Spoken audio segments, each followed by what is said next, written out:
Cada viernes al caer el sol tenemos una cita con nuestro Creador en la celebración del recibimiento del Shabbat y la introducción de la porción semanal de la Torá. Suscríbase a nuestro canal Raíces Hebreas de la Fe para que reciba nuestras notificaciones de transmisiones a las 8 de la noche, hora del Atlántico. Les esperamos. Shabbat Shalom. Está en los cielos, Él hace todo lo que desea.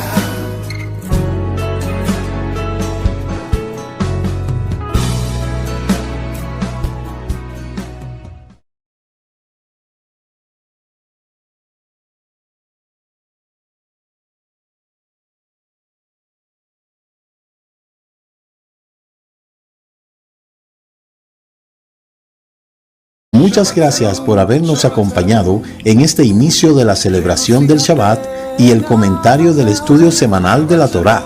Les esperamos mañana a las 10 a.m. en el servicio virtual de las naciones. Recuerde suscribirse a este canal Raíces Hebreas de la Fe y comparta con otros esta bendición. Shabbat Shalom. Dicen nuestros sabios, es más lo que ha hecho el Shabbat por Israel que lo que Israel ha hecho por el Shabbat. El Shabbat nos ha preservado como pueblo. Es un día que dedicamos a Adonai y aprendemos de su Torah.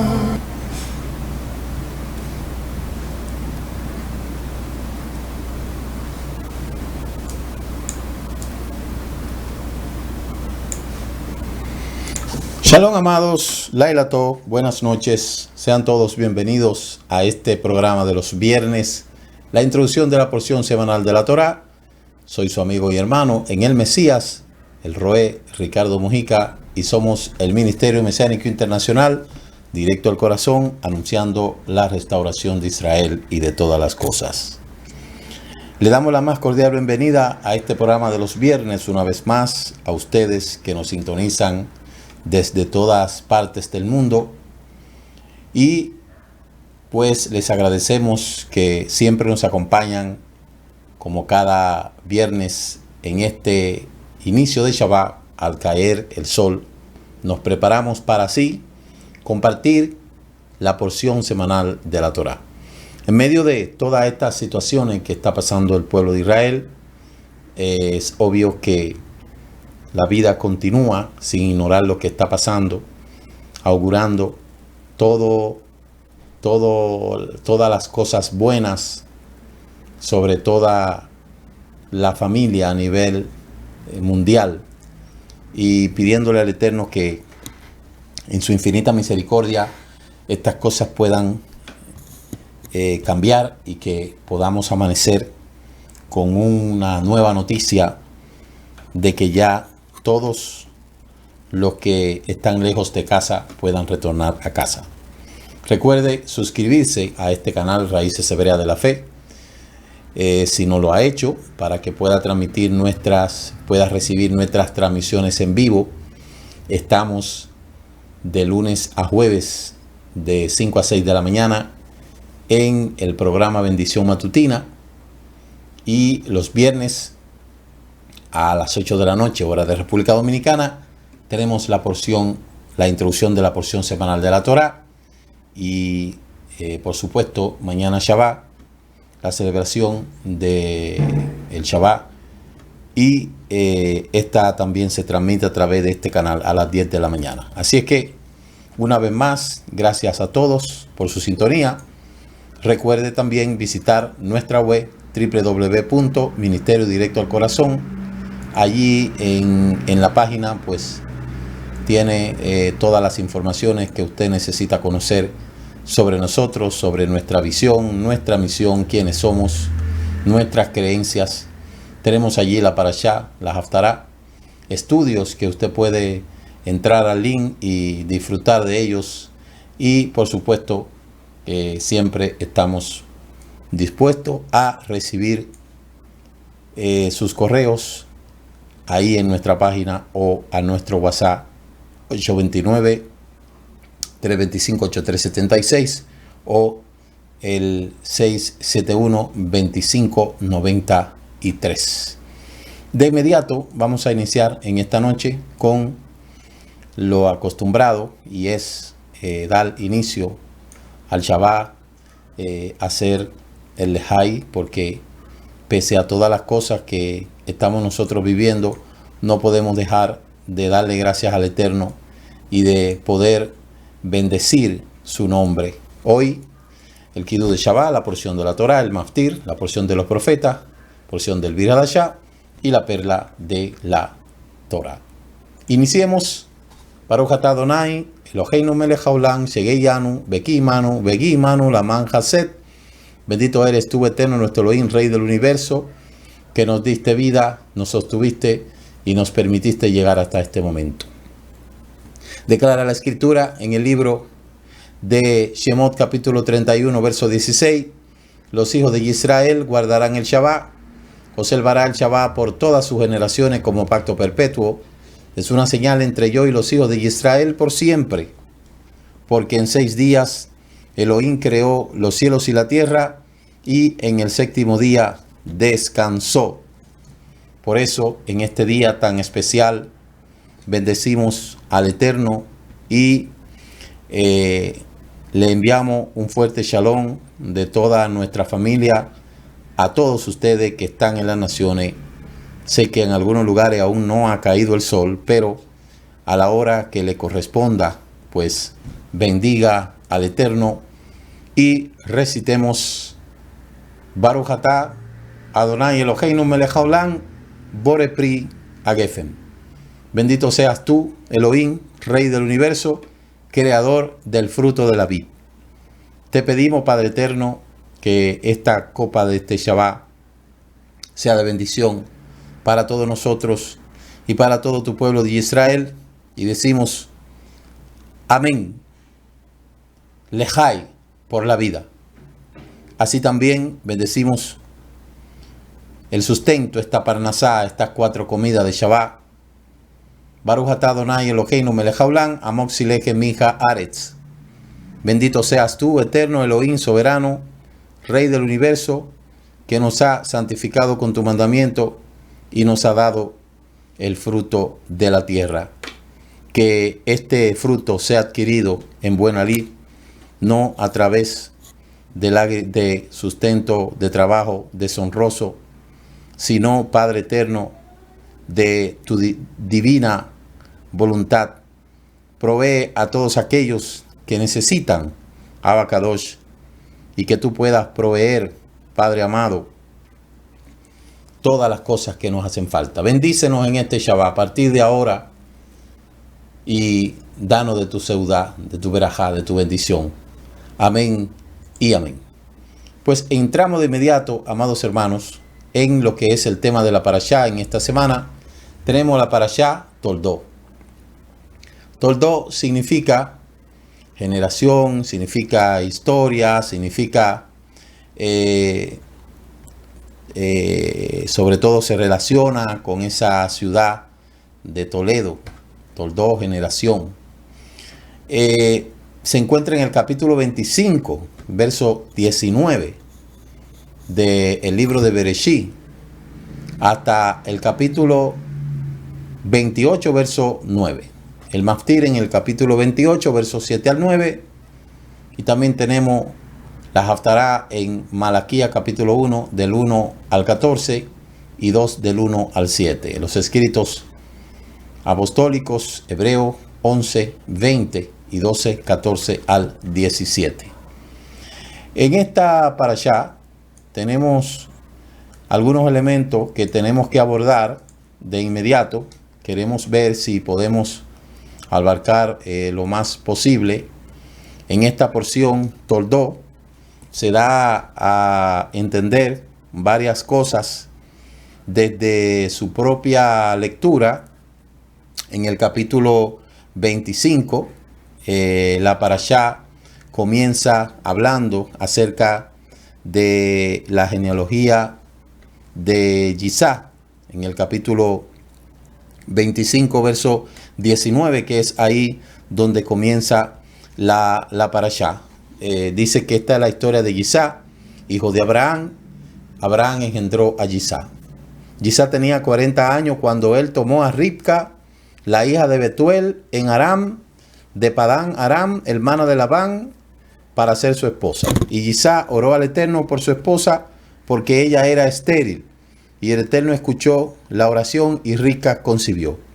Y los hijos se peleaban el uno al otro dentro de ella, tanto que ella dijo: si vas a hacer así conmigo, ¿por qué esto a mí? Así que ella fue a consultar al Eterno, quien le respondió: hay 2 naciones en tu vientre, desde el nacimiento ellos serán 2 pueblos rivales, uno de ellos será pueblo más fuerte que el otro, y el mayor servirá al menor. Nosotros ya conocemos esta historia, la vida de lo que es la vida de Raquel, de Rebeca. Si usted nota algo en esta parashá, pareciera como que ha sido causa o propósito del Eterno que las matriarcas del pueblo de Israel hayan sido estériles. Después que uno ha estudiado tanto y ha analizado tanto y hemos estudiado tanto esta parashá, uno, sin ofender, pensaría a veces como que esto fue algo arreglado, como que vamos a dejar, vamos a cambiar y vamos a hacer entender como que todos los patriarcas nacieron de vientres milagrosos. Dicen los Midrash, que le hago la salvedad sobre algunos Midrash que se escriben. Recuerde que los Midrash es el tercer nivel de interpretación de la Torá. Necesariamente los Midrash no se corresponden con la realidad que pasó en ese entonces, porque acuérdense que esas son opiniones de algunos sabios. Y por eso usted va a notar en el caso de Rashi, que uno de los comentaristas más famosos, muchas veces hay varias interpretaciones que él da, pero él la escribe en un solo documento. Es decir, Rashi dice: bueno, por un lado yo opino tal cosa, y por otro lado interpreto tal cosa, y muy probable que por otro lado interprete tal cosa. Es decir, que hay muchas cosas dentro de la escritura que aún nosotros, estudiando los comentarios de los sabios, vamos a ver que hay cosas como que no concuerdan. Pero también yo he entendido como alumno primero y como maestro que hay muchas cosas que no tienen relevancia. Hay cosas que sencillamente usted la lee como una forma de tener un conocimiento general y tener conocimiento de lo que se está planteando, pero necesariamente eso no es algo fundamental. Lo fundamental aquí de lo que dice la primera aliyá es que Rebeca era estéril. Dicen los Midrash que Yisá tuvo que orar durante 40 años. Pero algunos comentaristas comienzan hablando de la burla que provoca la formación de la clipá. La clipá es la impureza. Porque dice: estas son las generaciones de Yisá, hijo de Abraham. Abraham engendró a Yisá. Rashi dice: dado que los burlones de la generación decían: Sara quedó embarazada de Abimelech, pues durante muchos años estuvo junto a Abraham sin haber quedado embarazada de él. ¿Qué hizo Elohim? Hizo que los rasgos del rostro de Yisá fueran idénticos a los de Abraham, y así todos pudieron atestiguar que Abraham había sido engendrado había engendrado a Isaac. Como le decía al principio, Sara, esposa de Abraham, no daba hijos. Y en la ancianidad, el Eterno da una promesa de que iban a tener hijos. Vimos el problema que existió con Abimelech y habían comentarios, habían rumores de que probablemente Abimelech había convivido con la matriarca. Sin embargo, según la interpretación que hemos conocido, Isaac se parecía tanto a Abraham que despejó las dudas. Por eso Rashi nos explica que el versículo que Elohim dibujó el rostro de Isaac como un retrato del rostro de su padre Abraham. Y para acallar los argumentos de los burlones que sostenían que Sara había quedado embarazada de Abimelech, de todas maneras necesitamos entender por qué el parecido entre Isaac y Abraham tenía el poder de contradecirlos y evitar que se propagaran mentiras. Sabemos que la persona que está acostumbrada a burlarse de todo no va a abandonar esta costumbre, ni siquiera aunque todo el mundo le explique en forma lógica lo que está diciendo, que no tiene ninguna base real. Entonces, ¿de qué servía la similitud entre Isaac y Abraham? Y esto es algo que nosotros debemos de analizar muy detalladamente. Después que una persona conoce al Eterno, después que una persona tiene una relación estrecha por el Eterno, no debe de darle importancia a las cosas que la gente habla, las opiniones de los demás. Mire, vivimos en un mundo donde desgraciadamente usted se pone a dar explicación de todas las cosas, pretendiendo con esto que usted va a querer conformar o llenar la expectativa o las dudas de la gente, y usted no va a lograr eso, porque a mucha gente no le interesa conocer la verdad, sino lo que le interesa es la disputa, el chisme. Entonces, yo he aprendido que no me importa las opiniones de los demás, a mí me importa la opinión del Eterno. Y si el Eterno me conoce y yo conozco al Eterno, lo que digan los demás no importa, porque al final, cuando la gente quiere creer, cree lo que quiere creer. Y por eso es que nosotros, si tenemos nuestra conciencia tranquila, dice la Escritura que el Eterno que conoce nuestros pensamientos. Y hay una frase que dice que no hay mayor conciencia, no hay mejor almohada que una conciencia tranquila.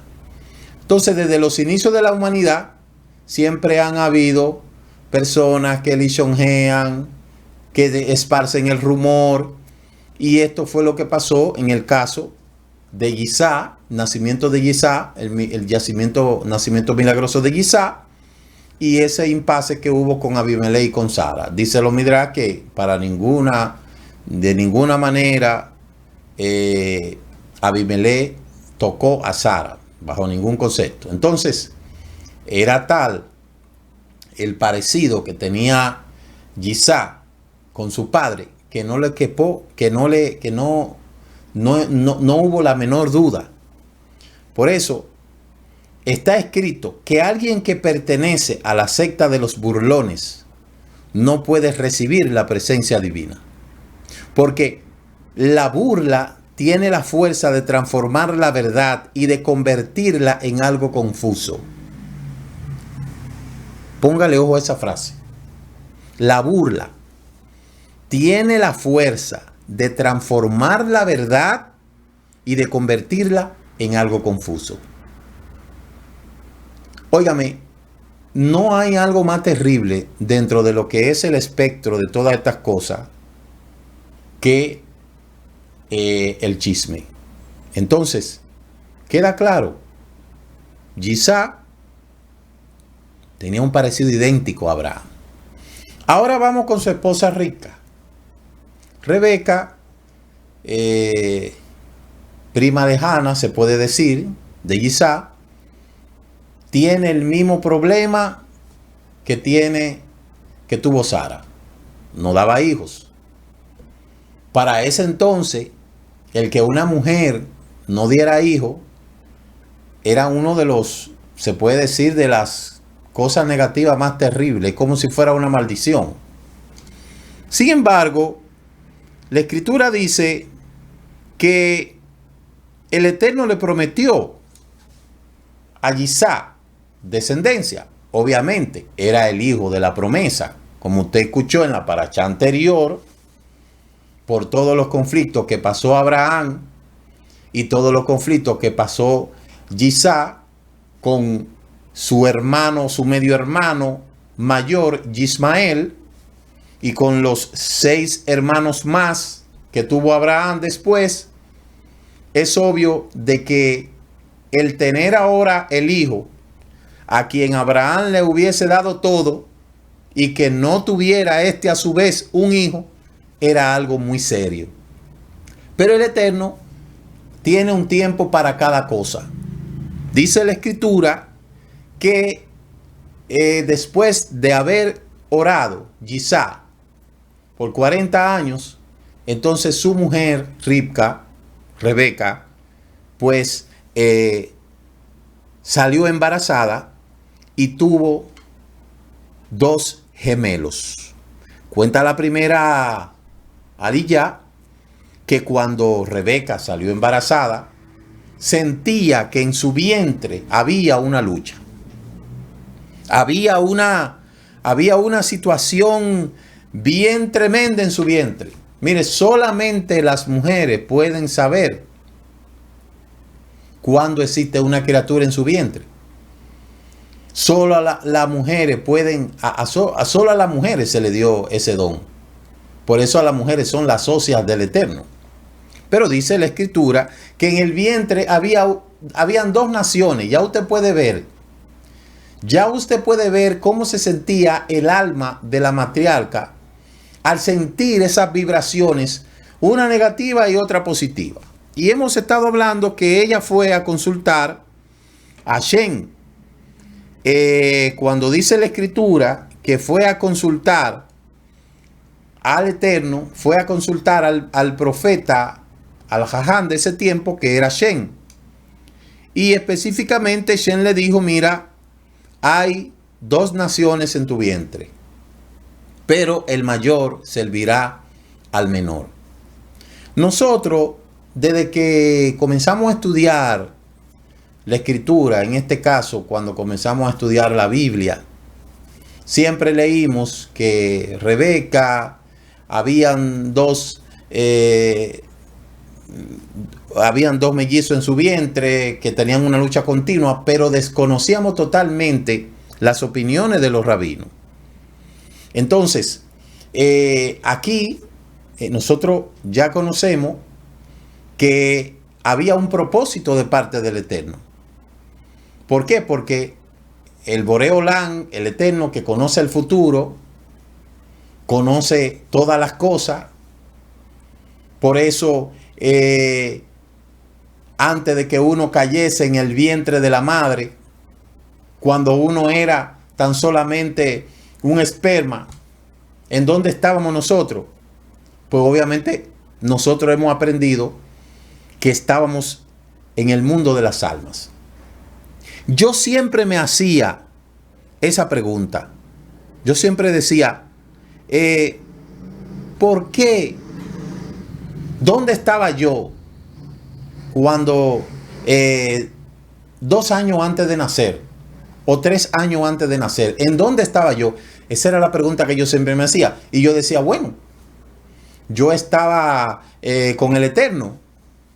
Pero ahora nosotros conocemos que estábamos en el mundo de las almas. Y el Eterno utiliza el vientre de nuestra madre para enviarnos aquí a la tierra a hacer una misión. Hay muchas cosas que podemos nosotros decir ahí. ¿Qué pasó con los niños que no pudieron nacer? ¿Qué pasó con esos niños que cuando nacieron y se hicieron grandes, entonces fueron malvados? ¿Acaso nace un niño malvado?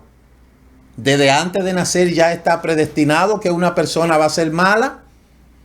Todas esas cosas son preguntas que uno se hace, donde a lo mejor uno no tiene la respuesta correcta. El caso es que dice la Escritura que había una lucha en el vientre de Ribca. Cuenta lo Midrash que cuando Ribca iba pasando por un sitio donde había cantidades de bebida y cosas mundanas, Esaú como que se quería salir del vientre. Y luego, cuando Rebeca pasaba por un sitio donde estaban estudiando la Torá, Jacob como que se quería salir del vientre.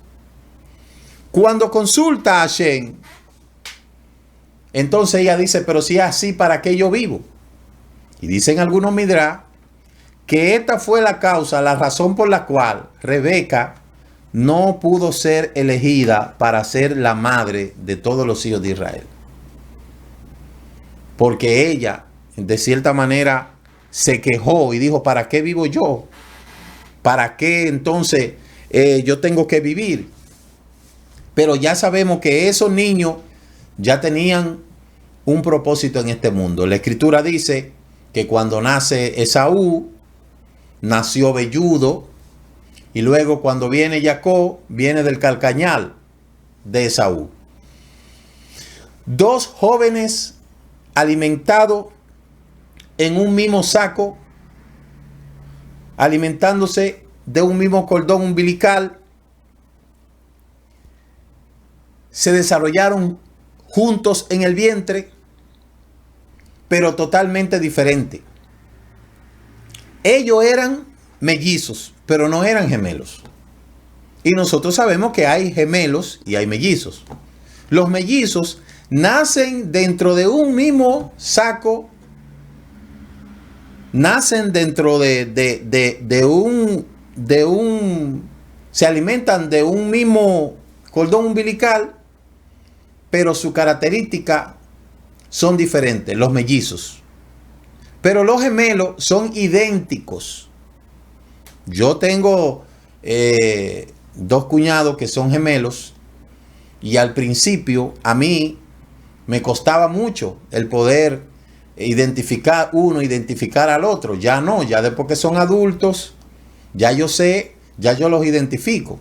Pero es muy probable que si le tomaran una foto, si usted viera una foto de estos dos jóvenes cuando estaban en la adolescencia, usted no lo iba a poder identificar. Entonces hay gemelos y hay mellizos.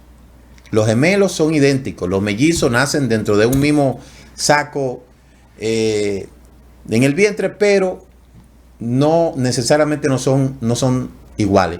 Ahora, las características de cada persona, aún hayan nacido dentro del mismo vientre, son totalmente diferentes.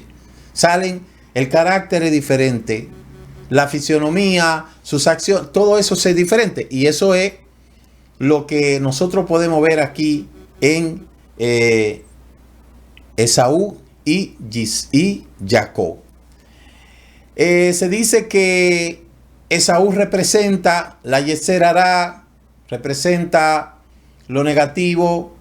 De hecho, vamos a ver en la parashá que viene, que dice que Esaú representa la Yeser Hará de Jacob.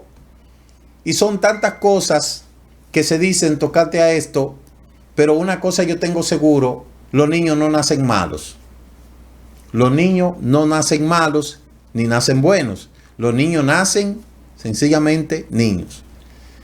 Con el tiempo van acumulando ese carácter que los identifica a cada uno como una huella dactilar.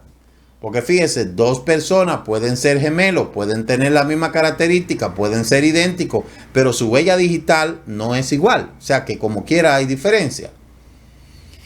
Muchas veces los padres se preguntan ¿por qué ese hijo es tan diferente? O ¿por qué la gente dice ¿por qué ese hijo o esa hija es tan diferente a sus padres? Porque si pudiéramos analizar el contexto de Esaú, ¿dónde aprendió Esaú la maldad? ¿De quién imitó la maldad? ¿Lo aprendió de su padre? ¿Se lo enseñó su madre? Por supuesto que no. Yisá era un hombre justo. Era un hombre que, a pesar de que cometió prácticamente los mismos errores que su padre Abraham, con ir a Egipto, con hablar mentiras respecto a su esposa, que no era su hermana, sino su esposa. De igual manera tuvo que mentir. De igual manera Rebeca se vio confrontada con Abimelech. O sea, Abraham le enseñó, Yisá aprendió de Abraham ciertas cosas que fueron aprendidas. La conducta aprendida es lo primero que los niños aprenden de los padres. De los primeros, la primera cosa que somos influenciados son de nuestros padres. Y los niños aprenden lo bueno y lo malo de los padres en primera instancia. Pero hay algo interesante en la vida de Yisá, y es que Yisá, en cuanto a lo que fue la vida, se puede decir sentimental, no tuvo varias mujeres, solo tuvo una. Y cuando Rebeca se vio en la misma situación de Sara, no le dio una de sus concubinas a Yisá, porque ya ella fue testigo ocular de lo que Sara pasó por haber dado a Agar a Abraham para que tenga un hijo, porque se había desesperado. Los casos no eran diferentes. Podríamos decir, bueno, Sara era más anciana, había perdido la costumbre, pero Rebeca todavía no. El caso es que vimos cosas que sí Jacob repitió, que sí Yisá repitió de su padre Abraham, pero vemos que otras cosas no lo repitió. Yisá tuvo una sola esposa, Yisá no buscó concubina, Yisá se centralizó en el propósito, fue adorador como su padre, hizo altares como su padre, y de cierta manera los pocos errores que se puedan denotar de él es propio del ser humano. Entonces, nacen estos muchachos. Hay un tratado que habla de la verdad y la mentira en este mundo. Los jóvenes crecieron. Esaú se convirtió en un hombre conocedor de la caza, porque de la caza era Jacob, el hombre de campo, pero Jacob era un hombre íntegro, morador de tienda. Es decir, fíjese que Esaú se inclinaba al campo. Sin embargo, nosotros no vemos esto en Yisá. Yisá, por otro lado, hay muchas cosas que desconocemos de él, si tenía conocimiento de agricultura, etc. Pero vemos que esa inclinación de Esaú hacia lo que es el campo. Jacob y Esaú eran hermanos del mismo padre y de la misma madre. Eran los hijos de Yisá y de Ribca, los nietos de Abraham y Sara, que fueron los patriarcas. A pesar de eso está escrito, Esaú se convirtió en un hombre conocedor de la casa, hombre de campo, pero Jacob era un hombre íntegro, morador de tiendas. ¿Cómo pudo ocurrir algo así? Los dos estudiaron en la misma yeshiva. O sea, vamos a suponer que no había yeshiva, porque vuelvo y repito, a veces los sabios o los estudiosos o los rabinos quieren acomodar las cosas acomodar las cosas, pero yo no creo que haya una yeshiva como la que hay hoy en día, no creo eso, pero sí había una persona que enseñaba. Supongamos que Shem era el que se encargaba de enseñar, pero no tenía una yeshiva como la que argumentan hoy tener los rabinos, por supuesto que no. Ahora, quizá no había un espacio parecido a una sinagoga, una yeshiva, pero sí había hombre que estaba enseñando a sus hijos. Y estoy seguro que Esaú y Jacob recibieron la mejor formación integral de sus padres. Eso a mí no me cabe la menor duda. Estoy más que claro que Esaú y Jacob recibieron las mejores instrucciones de su padre y de su madre. Esaú se convierte en un hombre conocedor de la caza, hombre de campo, pero Jacob era hombre íntegro, morador de tienda. Los dos estudiaron, fueron instruidos, los dos fueron concebidos por los mismos padres y recibieron la misma educación. Entonces, ¿cómo se explica que uno se convierte en cazador y el otro en morador de tienda? ¿Sabe por qué? Decía mi mamá que el hombre crea hombre, pero no corazones. Es decir, los padres engendran hijos, la madre da a luz hijos, pero aunque sabemos que el ADN, que es el patrón genético que está 100% conectado con los padres, pero no está emparentado tan solamente con los padres.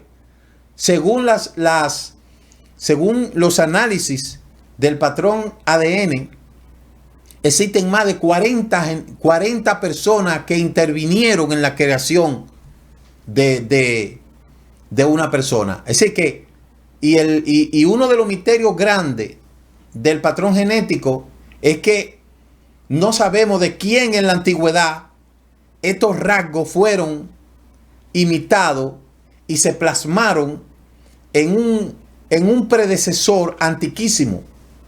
Entonces, de ahí nosotros tenemos que entender, queridos padres y queridas madres que me están viendo en esta noche, que si usted se sentó a criar, a formar a sus hijos, a educarlos, y usted resulta que cuando ese joven ya tiene 20 años, 30 años, ya es un hombre, agarra otro camino, entonces no podemos decir ni preguntarnos qué fue lo que yo hice mal. Si yo lo hice todo correctamente, lo instruimos, o la instruí, yo la instruí, le di toda la formación integral, la educación. Oye, en la casa que se educa, es ahí en la casa que se educa. Se forma en la casa. Lo que hacen las universidades es enseñar ciencia, la escuela te enseña ciencia, pero donde se educa de verdad es en la casa. Pero nosotros vemos que estos dos jóvenes tenían carácter diferente, personalidad diferente, tenían opiniones diferentes, porque vuelvo y repito, intervinieron más de 40 o 50 personas para poder llegar al nacimiento. Hay una lista grande que a mí se me extravió, donde se establece todas las personas que intervienen en el nacimiento de una persona. Si yo comenzara a buscar ahora mis antepasados y diríamos que nos trasladásemos a 500 años atrás, o 600 años atrás, o quizás 1000 años atrás, porque de algún lugar nosotros venimos. Todos esos antepasados que estuvieron desde antes de nosotros, ahí hay una línea genética, un patrón genético. Por eso es tan importante estudiar la genética y el árbol genealógico en cada persona. Son mucha la gente que hay detrás de nosotros para nosotros hoy poder existir. Entonces, algún filamento se pasó de Esaú en la antigüedad que pudo crear ese carácter. Eso es un misterio, ni el científico más grande puede descubrirlo, pero créame que para el nacimiento de un niño o de una niña intervienen cantidades de descendientes que nosotros ni nos imaginamos. Dice algunos comentarios que el mundo venidero es llamado el mundo de la verdad y el nuestro el mundo de la mentira. ¿En qué consiste la mentira en nuestro mundo? Si alguien tiene una vestimenta y dice tengo una prenda para vestir, ¿Acaso eso es una mentira? Entonces, ¿a qué se llama mentira en este mundo? ¿Qué hay en la realidad de nuestro mundo que justifique la expresión de que este mundo es mentira? Entonces, nosotros podemos observar que lo ocurrido con Enós, podemos comprender hasta qué punto nuestro mundo es mentira. Enós era el nieto de Adán. Adán concibió a Shet. Shet concebió a Enós. Y ya en la época de Enós, los seres humanos practicaban la idolatría. ¿Usted ve? O sea, ya cuando viene a entrar Enós, ya practicaban la idolatría. Entonces, qué increíble con solo reflexionar respecto a quién era el padre de su abuelo. Enós llegaba al creador del mundo, ya que de allí había comenzado todo. Y a pesar de ello, los días del nieto del primer hombre ya se practicaba la idolatría y no reconocían al creador del mundo. Vemos entonces que nuestro mundo es un mundo de mentira en el cual la persona no puede ver al Eterno, y aunque su presencia sea clara, este era el argumento de los ángeles contra Moshe, y la razón lo cual no quería dejar bajar la Torá a este mundo como este. Por otro lado, Moshe argumentó que él y toda la humanidad necesitaba la Torá para corregir ese comportamiento. Cuando el diluvio se salvaron solamente 8 personas, aunque muchos creen que hubo un noveno que se llamaba Tubal Caín. Dice mucha gente que Tubal Caín también se metió en el arca. Y cuando descendió Tubal Caín, entonces comenzó a ligarse con las mujeres. De ahí vino una generación y comenzó entonces a reproducirse la humanidad. Y por ahí entonces comienzan a hacer la torre de Babel en Sinaí, en el Har Sinar. Y entonces de ahí es donde viene la dispersión de la lengua, etcétera, etcétera, etcétera. Pero el ADN humano es un solo. Y las generaciones anteriores son muchísimas. De modo que de algún lugar esa deficiencia de Esaú es arrastrada. Entonces, nosotros podemos ver, para ya concluir con eso, que los padres debemos de entender que nuestros hijos, todos, nunca serán iguales. Ni serán iguales en sus habilidades, ni en su destreza, no serán iguales. Ahora, nosotros lo que tenemos es que asegurarnos de darle una buena instrucción a ese muchacho. Y que ese muchacho pueda recibir la instrucción que amerita, o esa muchacha. Ya después de ahí en adelante, entonces cada persona es responsable de sus acciones. Y necesariamente no tiene que ser una culpabilidad de los padres. Ahora, ¿qué es lo que pasa en este tiempo? Que en este tiempo han dejado a los niños a la deriva de baby care, porque todo el mundo está ocupado. En la minoría de los casos, los que quieren tener hijos, entonces se lo entregan al baby care. Y no hay padres ahí sentados a formar a sus hijos. La educación más importante de los hijos es de los 0 a los 7 años. Por eso, tanto los griegos, oiga bien, que estaban divididos entre aquellos que eran espartanos y los que estaban destinados a la filosofía. Los espartanos se llevaban los niños a la escuela y le enseñaban a los 7 años, se lo quitaban a los padres, porque ya a los 7 años el niño comienza a tener un perfil. Entonces los espartanos se lo quitaban a los padres y le enseñaban a los niños que para poder ser un hombre tenía que ser un guerrero. Pero los atenienses se lo quitaban a las madres y lo llevaban a las escuelas de filosofía. Entonces los espartanos creían que los niños tenían que ser hombres de guerra, más los atenienses pensaban que ellos deberían de ser filósofos, pensantes. Y usted ve cómo Grecia, en el mundo antiguo, transformó al mundo, por un lado, a través de la guerra, y por otro lado, a través del pensamiento. Entonces, La educación más importante en la vida de un niño es de los 0 hasta los 7 años. Ahí debe de haber presencia entre el padre y la madre y juntos poder formar y criar a ese niño, que no es lo que estamos viendo en esta sociedad hoy en día. Los muchachos de hoy nacen, crecen, y en esos tiempos donde más se necesita el apoyo del padre, resulta que el padre no está. En el tiempo donde esa niña necesita el amor de la madre, no está. Entonces luego le echamos la culpa al gobierno. Por eso en los países europeos, antes de tener un hijo, se planifican. Porque debe de ser así, pero no. Entonces, recuerde, la educación más importante y la formación más importante que necesita el ser humano es de los 0 a los 7 años. Ya de ahí en adelante, el niño que para esa edad debe de aprender a leer, debe de aprender a comportarse, ya de ahí en adelante que pasa a la escuela, a veces entra a la escuela a los 6 o a los 7, ya de ahí en adelante se encarga la escuela de enseñarle ciencia, de enseñarle cuantas cosas, pero la formación viene del hogar. La formación viene del hogar. La educación ya esquematizada es en la escuela. Entonces, esa es una de las grandes deficiencias que hay en este tiempo, que ya no se enseña.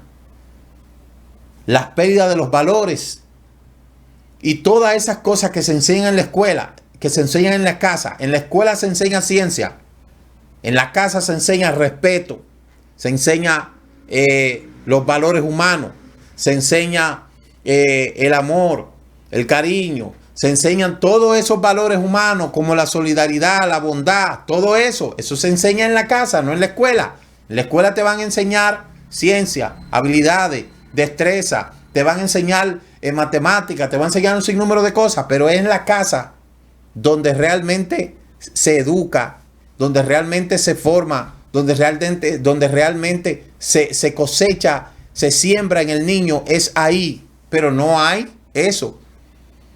Esta deficiencia que tenemos de valores aquí en esta sociedad, eso es una cosa increíble. Porque ahora son las máquinas que están criando los niños. Son los celulares, son los daycare, en fin, etcétera, etcétera. Y ese es el gran problema que tenemos. Entonces,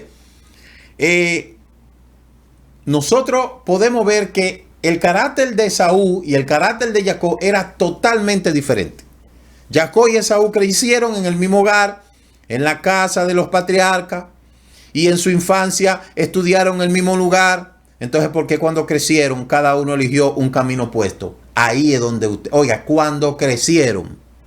Pero hoy estamos ante una sociedad que quiere quitarle la autoridad a los padres de corregir. Oiga lo que están sometiendo los famosos congresistas de este país. Parece que no tienen nada que hacer. Que hay que quitarle la disciplina a los padres. Yo no estoy en contra del maltrato, bajo ningún concepto, pero la escritura dice que hay que disciplinar al niño. Entonces, uno de los grandes problemas que tiene esta generación es que le han quitado la autoridad a los padres sobre sus hijos. Y luego cuando pasa algo, le echan la culpa a los padres. Entonces, este mundo es un mundo de mentira, y a diferencia del mundo venidero, es un mundo de verdad. Nuestro mundo es un mundo de mentira. Esto queda claro cuando contemplamos el hecho de que en la tercera generación posterior a Dan Harishon, en la época de Nos, ya se practicaba la idolatría. Entonces, realmente, esto es algo que nosotros tenemos que entenderlo. Jacob Avinu es elegido entre los patriarcas. Los jóvenes crecieron. Esaú se convirtió en un hombre conocedor de caza, el hombre del campo, pero Jacob era un hombre íntegro, morador de tienda.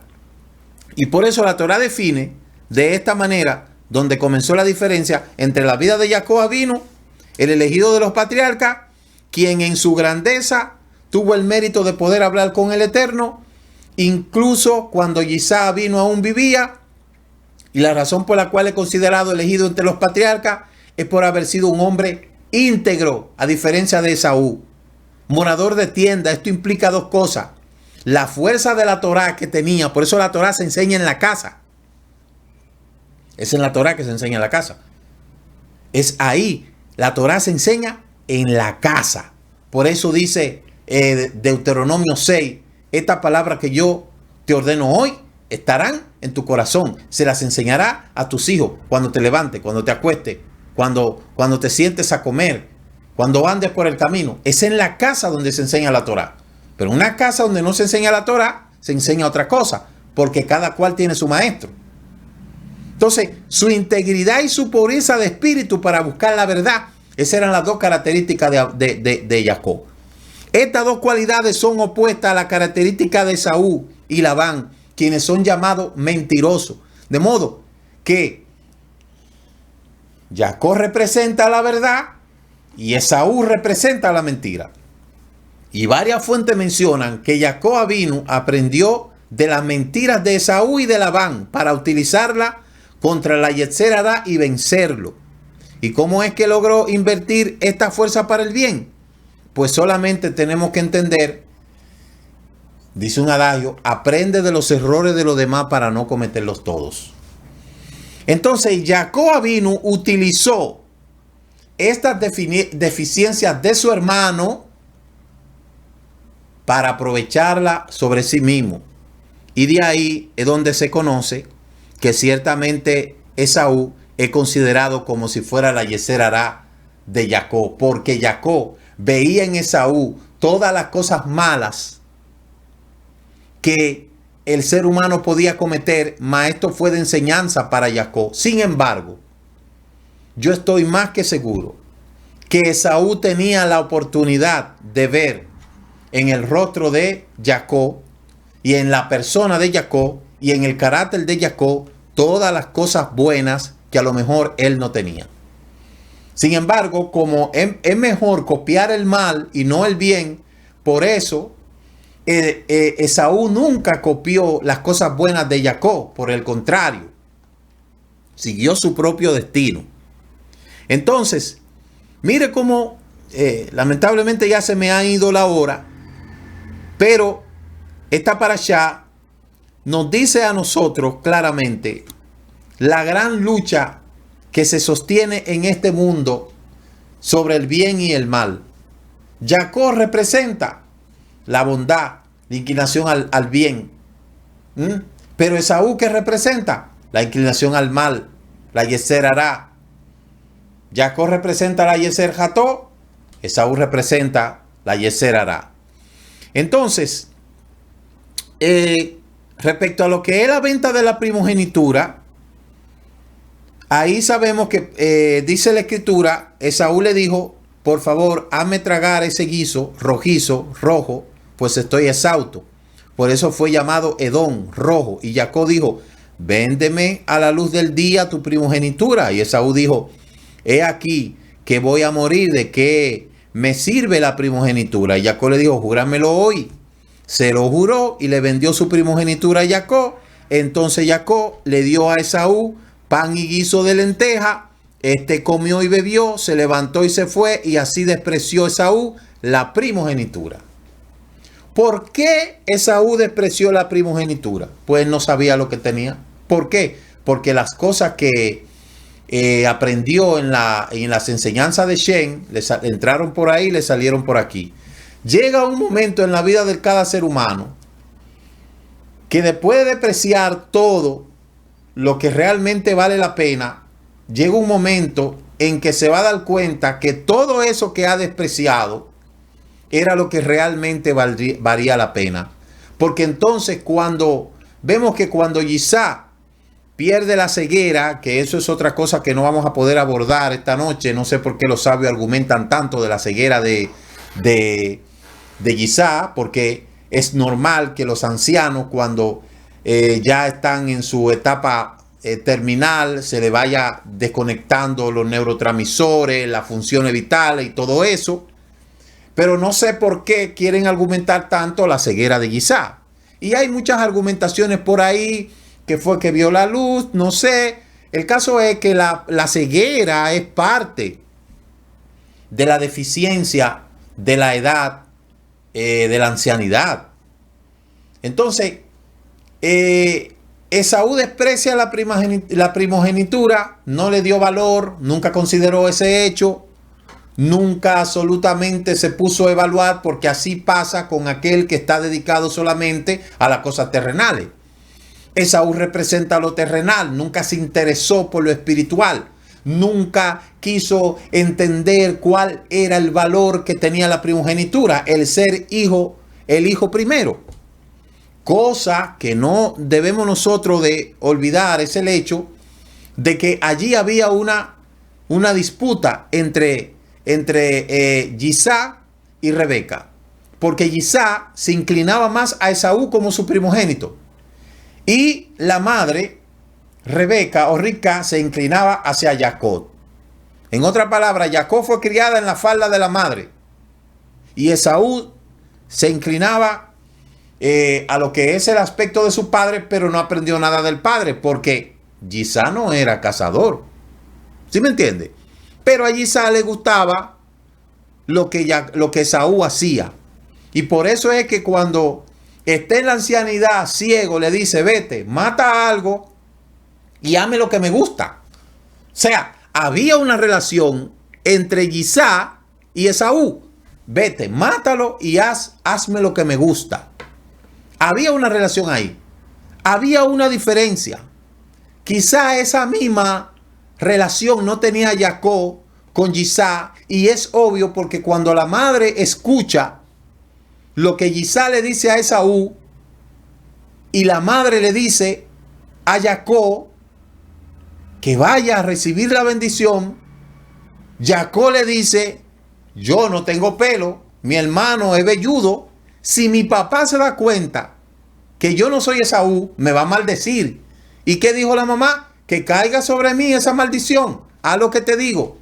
Porque ya la madre conocía el carácter de Esaú, la vida de Esaú, pero Isaac, siendo ciego, no llegó a comprender el significado de la responsabilidad que tenía después que él muriera.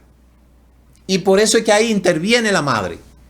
Rebeca le dijo, vete a él guisado, vístete de una piel de tal manera que cuando Isaac te toque, él sienta que tú eres Esaú. Y yo soy de lo que creo que Isaac sí supo que él no era Esaú.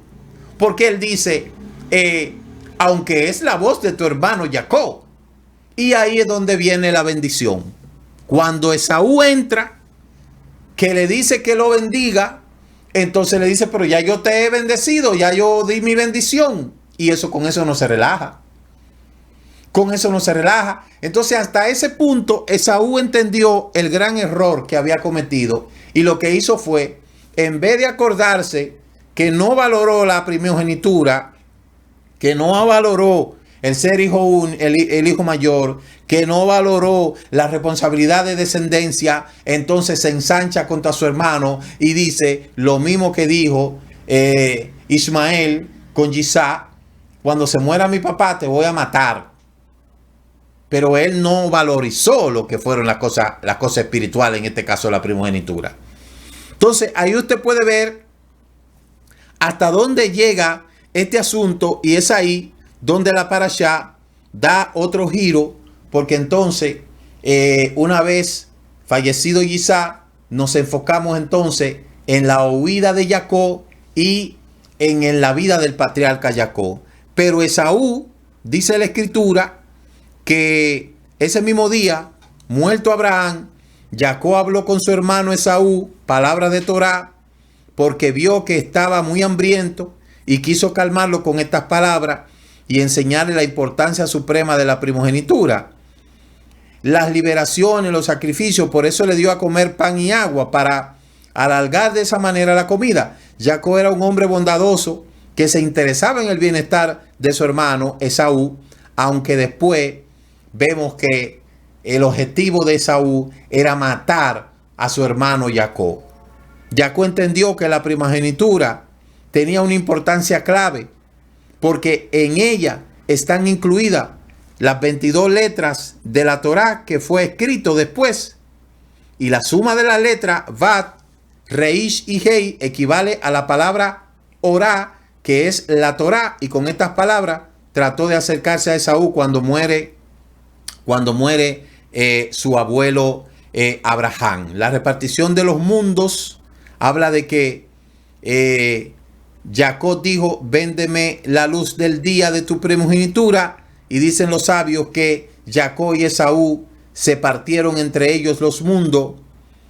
Se puede repartir un talit, una herencia o cualquier otra cosa material, pero ¿cómo pueden repartirse los mundos espirituales? Tampoco se entiende qué fue eso. Recuérdese, Esaú representa la Yeser Hará y Jacob representa la Yeser Jató, y ambas cosas tienen bueno y malo. La Yeser Hará representa lo malo, representa todo lo oscuro, representa todo lo terrenal, representa todo lo negativo. La Yeser Jató, la buena inclinación, las buenas cosas. Es decir, que si nosotros tuviésemos el tiempo para poder seguir explicando estas cosas, definitivamente podríamos comprender muchos elementos que nos darían a nosotros luz para poder comprender más a fondo este enigma. Pero lo cierto es que hasta este punto donde hemos estudiado en esta noche, hemos visto cómo dos personas que nacen en un mismo vientre, con distintas características, con distintas personalidades y con distintos propósitos. Por eso, habla de los descendientes de Isaac, hijo de Abraham, que fue padre de Isaac. A pesar de que la Torá no especificó la descendencia de Isaac, esto quedó insinuado de las mismas palabras, los descendientes de Isaac, cuyo valor numérico es 500. Si esto le sumamos las 100 bendiciones diarias, obtendremos el número 600, que es también el valor numérico de la palabra kesher, unión, conexión, y también de la palabra sheker, mentira. Y Jacob vino, eligió el camino del sheker, de la conexión con el Eterno, la continuación del camino de su padre, pero Esaú eligió el camino de la mentira en este mundo, que es llamado el mundo de la mentira, porque no tiene una existencia real, es tan solamente pasajero. La parashá menciona a los descendientes de Isaac. ¿Por qué? Porque ciertamente su máximo representante iba a ser no su primogénito, sino Jacob. Y hay algo ya para concluir que yo estuve leyendo, que dice que la razón por la cual Esaú nació primero fue que en el vientre, cuando un niño nace de último, sale de primero. Lo que quiere decir que Jacob se formó primero y Esaú se formó de último. Entonces, al formarse de último, el último que se forma sale de primero. Y esta fue la razón por la cual Esaú salió primero, porque se formó de último. Pero realmente el que se formó primero fue Jacob. Eso es una teoría que yo leí por ahí. Pero en este mundo no se toma en consideración el proceso de organogénesis. Cuando el esperma entra al óvulo y se cierra y comienza la metafase, telofase y todo eso, el organogénesis, no se toma en consideración cuando se forma, sino cuando nace. Por eso dice la Escritura que el mayor servirá al menor, ¿verdad? Porque en este caso, al salir del vientre, el mayor aparentemente era Esaú, pero el primogénito era Jacob. Y eso es una cosa que quizá fue una teoría de alguien, algún rabino, algún estudioso. No podemos comprobar eso. Lo cierto es que se cumplió lo que dijo Shem, que el mayor iba a servir al menor. Y eso fue así. Entonces, hasta aquí lo vamos a dejar. Mañana vamos a continuar con esta gran bendición. Y yo espero que todas estas cosas que hemos nosotros argumentado hayan servido de bien para su edificación. perdóneme porque no tuve tiempo para exponer otras cosas como lo que es la Haftará, lo vamos a ver mañana, de lo que es el libro de Malaquías, y respecto a lo que es el Brit Hadashah, pues ya usted tiene ahí las lecturas que son que están ahí en los chats. Así es que nos veremos mañana y recuerde sintonizarnos a las 10 a.m. Amén. Así es que el Eterno le bendiga, el Eterno le guarde y nos veremos mañana en el estudio del Shabbat para las naciones. Laila Tov.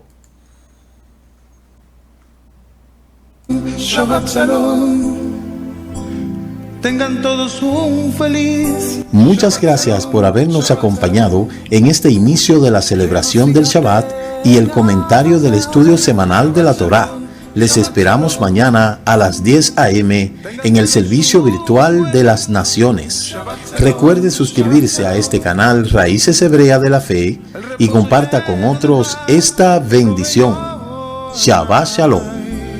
Dicen nuestros sabios,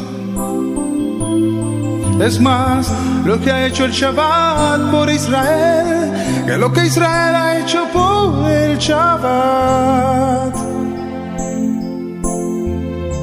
El Shabbat nos ha preservado como pueblo. Es un día que dedicamos a Adonai y aprendemos de su Torah.